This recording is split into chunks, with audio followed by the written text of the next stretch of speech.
Red Flag, Little Warsaw, Gaz Gym, Volga. These were once the exclusive cars for the elite produced in the Soviet Union, with steel bodies wrapped in half a century of pride. Now they are metallic, leather, and military green. In 180 days, we transformed it from a decaying shell to rebirth until it successfully entered the market. Friends, witness the entire renovation process of the first ZIM-12 on the internet. First, remove the car doors, front and rear hoods, and other parts like the crossing key. Disassemble the engine. Disassemble the chassis.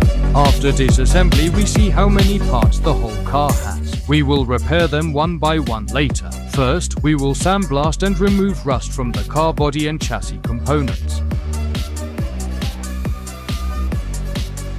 After removing the rust, apply epoxy primer. Now let's take a look at the condition of the car's sheet metal. This sheet metal as thin as paper is quite concerning.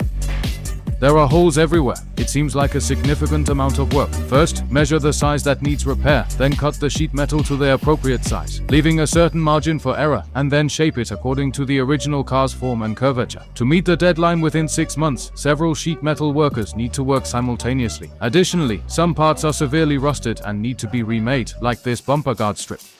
The main difference between restoring classic cars and modern cars lies here. Since the original factory has long closed or ceased production, we need to replicate one-to-one. We use craft paper to cut out a flat model based on the original parts, marking the curvature, then trace the corresponding shape onto the sheet metal, cut the sheet, and hammer out the corresponding shape based on the original parts, constantly comparing and adjusting until it takes shape.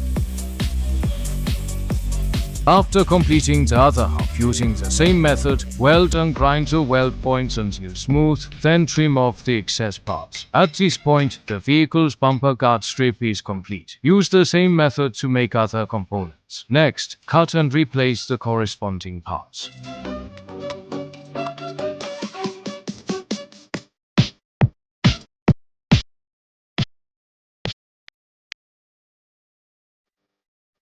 After the replacement is completed, the vehicle needs fine-tuning to ensure smoothness. Come on, take a look at this sheet metal. How is it?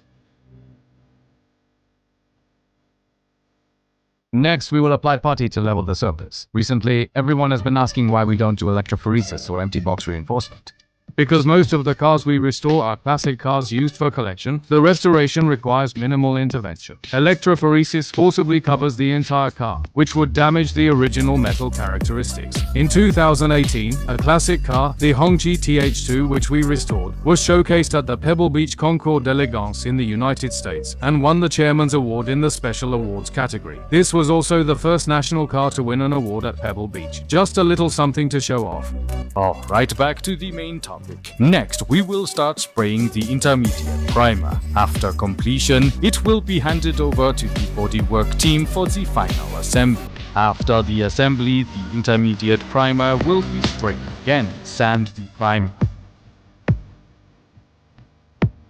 Next, spray the color paint and clear coat. Polish again to ensure a mirror finish.